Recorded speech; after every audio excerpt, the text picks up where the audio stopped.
Coming up in today's vlog on the lovely Chesterfield Canal, there's history. The great canal builder James Brindley was responsible for the Chesterfield Canal, although he never lived long enough to see it completed.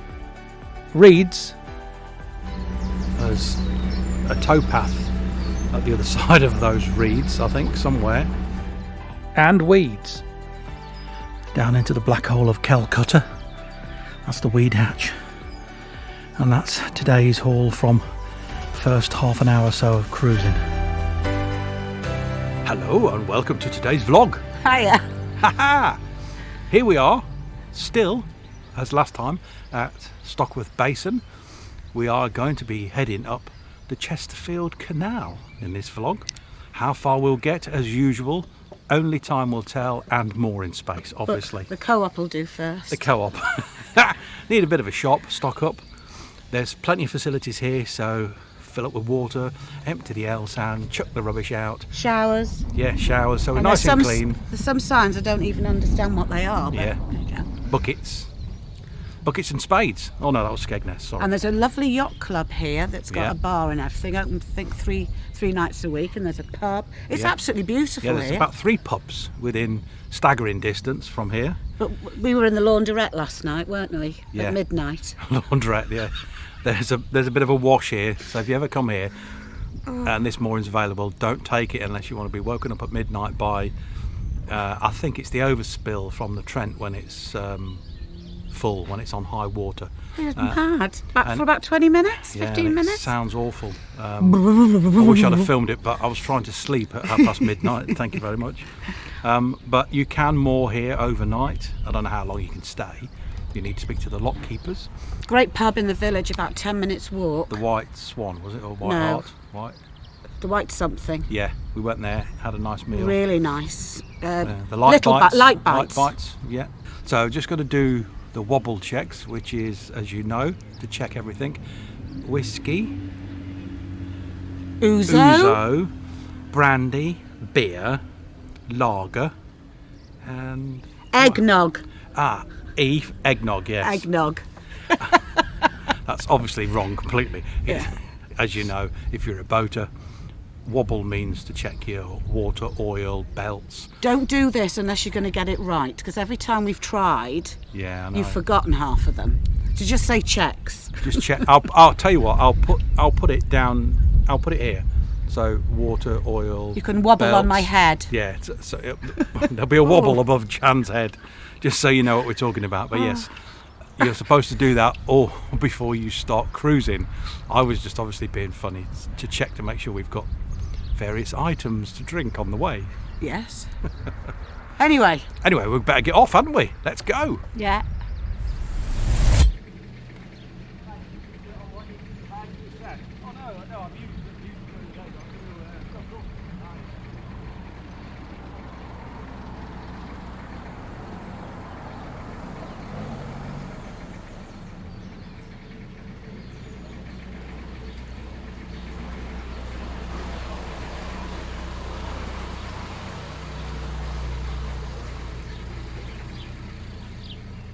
The great canal builder James Brindley was responsible for the Chesterfield Canal, although he never lived long enough to see it completed.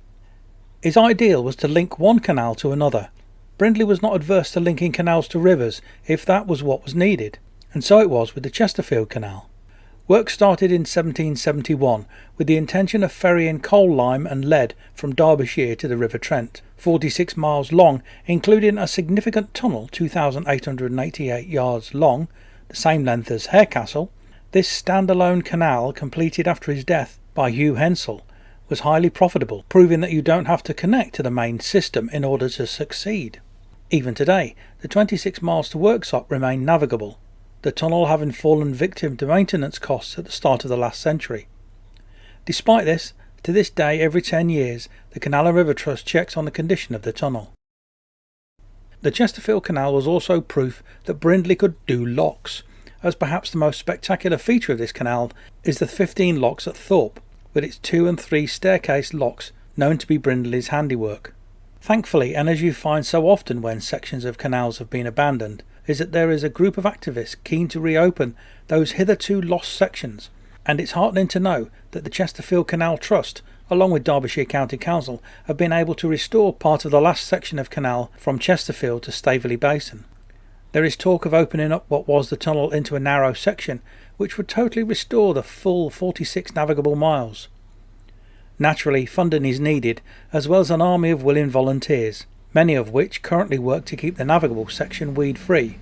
But sadly, in summer, it's a never-ending job, as we found out. We've been reliably informed that it's a bit weedy, definitely reedy. There's a towpath at the other side of those reeds, I think, somewhere. There's Armco underneath. You can just about see, so technically there are moorings here, but you can't get to them. I have no idea why Canal and River Trust leave perfectly good moorings like this, so you can't moor up and then moan that there's too many boats. Beggars belief, doesn't it, really? All you want to do is enjoy your cruising, moor up where you want, but what happens because of this is you now moor up in all the popular spots, and there are 200 boats looking for 4 mooring spots. Economics, not going to work.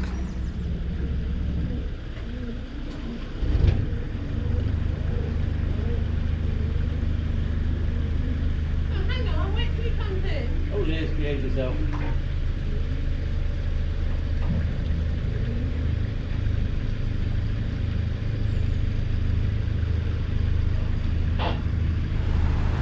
It looks like you need the British Waterways key, because they're all locked, I think, these locks. I know they're called locks, so yes, shouldn't they be locked? But no, British Waterways key to unlock them. You normally find that that's on city centre locks where you have what's called a watermate key. Watermate? No. What am I talking about, Tony? I don't know, but it's gone completely dark and we can't see you. Bonus. Anyway, watermate key. Why do I think that's wrong? These are all wide locks, by the way, in case you're interested. John and Liz, who we're teamed up with at the moment, this morning. We met them, they were one of the 5 of us that were on the Trent in the last vlog. And we had a meal last night in the pub all together to celebrate our success in managing to navigate it all. And we're off again this morning.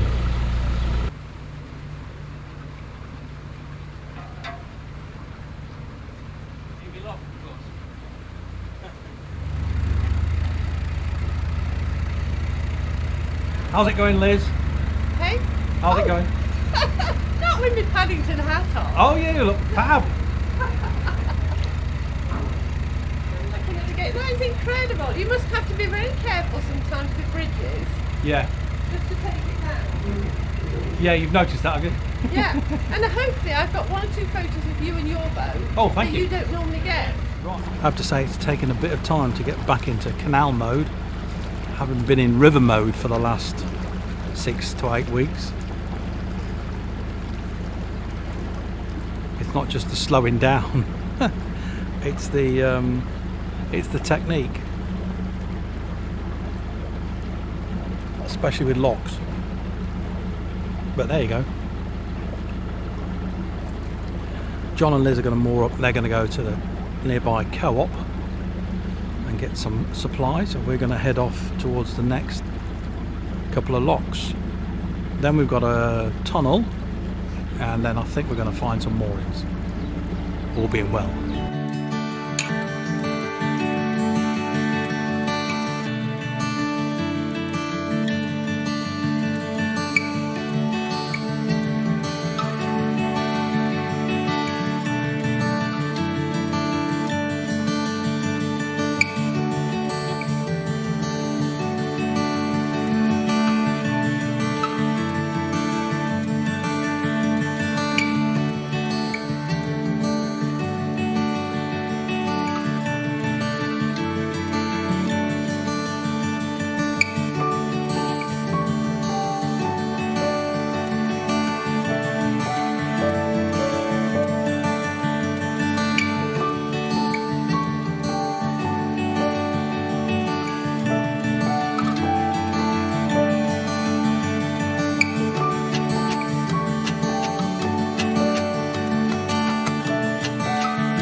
down into the black hole of Calcutta. That's the weed hatch. And that's today's haul from first half an hour or so of cruising. Doesn't bode well, does it? Well, we're off again. For how long? I have no idea. Can't say I'm impressed so far. The amount of weed, the lack of depth, the lack of moorings, and the fact that nobody's bothered with any of this at all. No, sorry. We may end up going down to the first winding hole and turning round and going back and heading up to Keedby Lock, because this is painful. We're not even doing 2 miles an hour. I daren't go any faster. We just stopped here and let John and Liz go past because we are going painfully slow. They say they've got some weed attached to their prop as well. They've got a draft of 2 foot, we're 2'6". So if they're getting it at 2 foot, we're definitely getting it at 2'6". No idea what to do at the moment. My first thought is to get to the winding hole and find a mooring first. A moor up for the weekend and then weigh up the options. There is a winding hole down here before the locks. We could do that. Shame, but there you go. Nothing we can do about it. Just so you can see, this is what we're contending with. Not only have we got weeds and everything else on the towpath side, but we've also got them on the off the towpath side as well. Goodness only knows what happens when 2 boats come along here. I can't keep going down the weed hatch. A, because it's a pointless exercise, and 2, how the frickin' hell do I get to the towpath to get down the weed hatch? Despite the difficulties, it's still a beautiful canal.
Look, visitor mooring. How are you supposed to moor there, Mr. CRT man? Woman?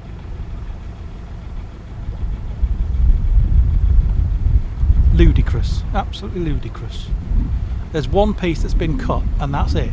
The rest of it, no chance. Bring your own strimmer, bring your own shears. Well, we found a mooring spot. I wouldn't say it's particularly perfect. There's actually bollards. We're quite away from the bank because I suspect this canal's not been dredged for hundreds of years and it's as shallow as anything. And these, which are still moorings, up to that sign you can see, if you can just see ahead where the tractor is, that's where these moorings go to. Underneath there are bollards, which, because they're covered by the foliage, are now a trip hazard when you come off the boat. Well done, CRT. You're doing so well on the Chesterfield at the moment. There's nothing I can give you a thumbs up for.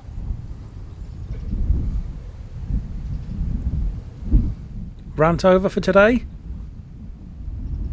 Let's see what tomorrow brings.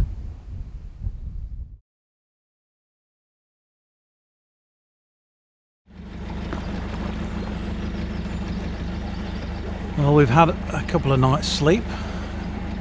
and to think about things.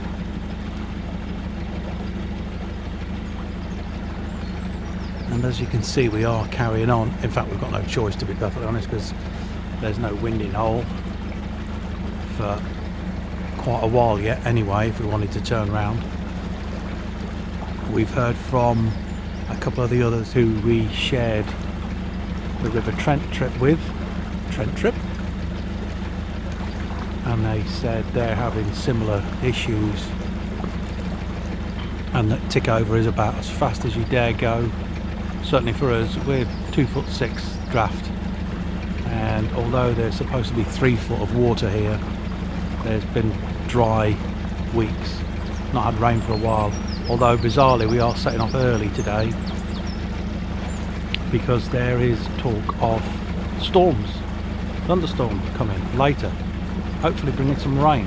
The issue of course here being is that A, it's narrow, and B, because it is shallow, you can see the fibrous weeds that are underneath that get pulled around the propeller, which causes you to stop every so often and clear the prop because you find you're not going anywhere.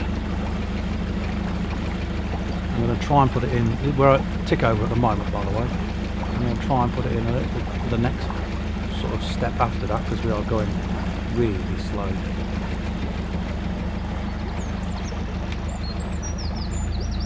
Right, so that is just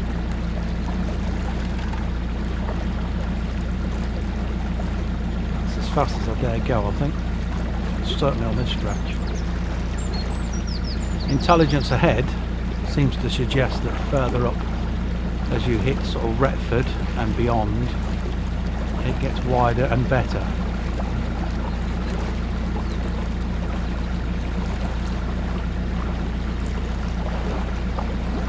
We shall see. But we're not one for quitting. We'll give it a go and see how far we get.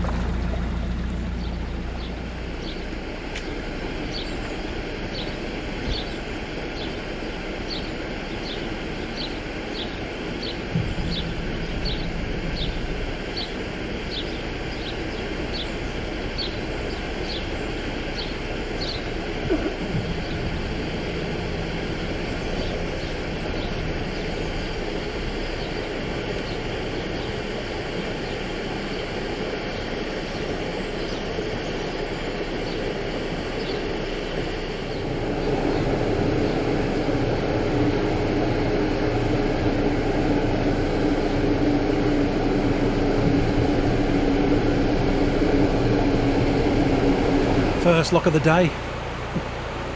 Actually, it's afternoon now, I should think. Early evening even. That was painfully slow. I could feel us on the bottom a couple of times. Had to knock it out of gear. The weed, goodness knows. I'll have a look at the prop under the weed hatch when we finally stop. I still don't know whether to turn around and go back, because if it's going to be like this all the way, the thing is, you know, I know we've said we'll carry on, we're not quitters, but it's not fun, you know, and boating shouldn't be a stress, and it shouldn't be like this. I know you go slow, but there's going slow and there's hardly moving. It doesn't make it enjoyable at all. And like I say, we're pulling a bit more depth underneath than maybe some other boats. But no, I have no idea when the last time this section was dredged. They're quite busy, you know, doing the basin at the other end, at the other side of Worksop. But it seems to be this bit is the forgotten bit, and there's no way of getting down there if we can't do the first bit. It's still up in the air whether we turn round. We're going to head for Drake Holes anyway, because like I say, there's going to be storm coming in with a bit of rain and whatever else. Will that help things? I doubt it, because you know, this weed it's awful stuff, and it's the stuff that when you put the engine into reverse to clear it makes no difference, because it's this fibrous stuff, it clings to the propeller. Anyway, let's see what happens.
Morning everybody. Just keeping an eye out for weed, of course. Occupational hazard around here apparently.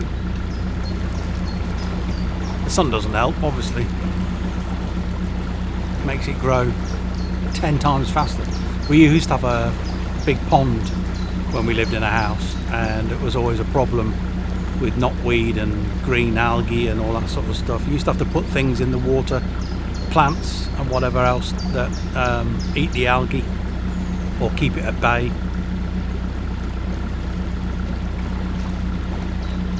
Here they've got a boat that actually goes through the water and cuts it all up into little bits that don't get caught around your prop. I have obviously tried the usual technique, I think I've said before, which is put it into reverse a few times and let it spin off. However, this stuff just clings to the propeller shaft like nobody's business, and you can't get it off without cutting it off with a knife or hooking it off with something. Anyway, we're not going to go far today. Little jaunts, I think, is probably the best thing rather than to do mammoth cruises. We're going to Clayworth. There's a couple of things at Clayworth. First thing, and most importantly, a water point and an L-sand point. We need to fill up and empty at the same time.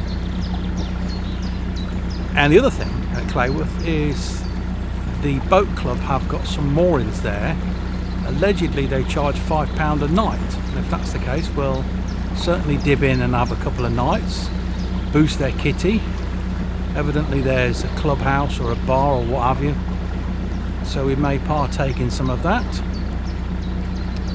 That's provided, of course, there's some moorings there. And then eventually, slowly but surely, making our way into Retford.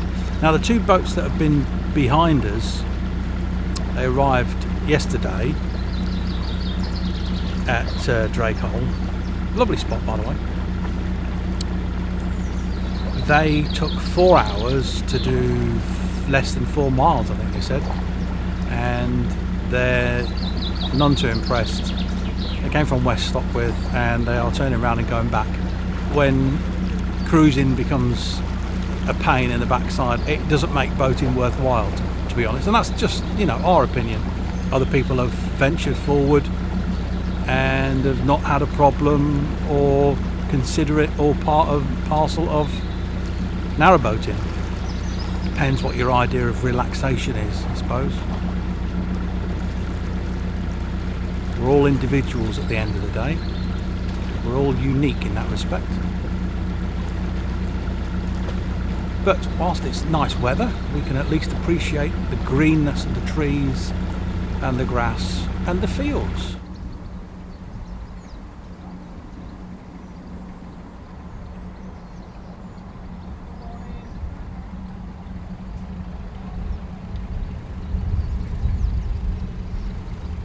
Hi there.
your prop. Oh, we're just come on.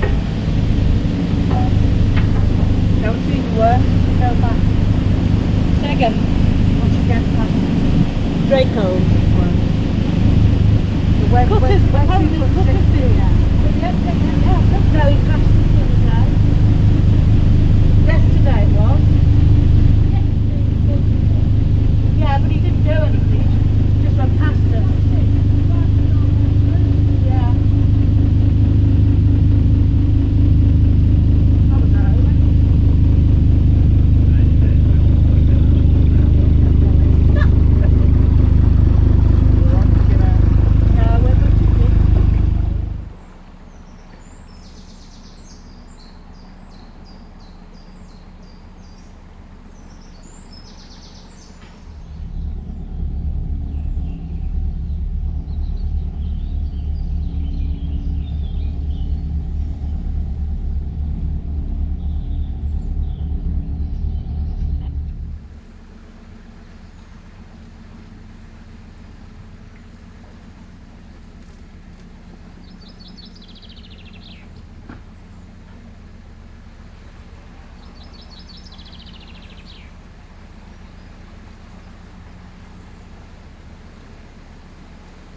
And who should be here at Clayworth waiting for us?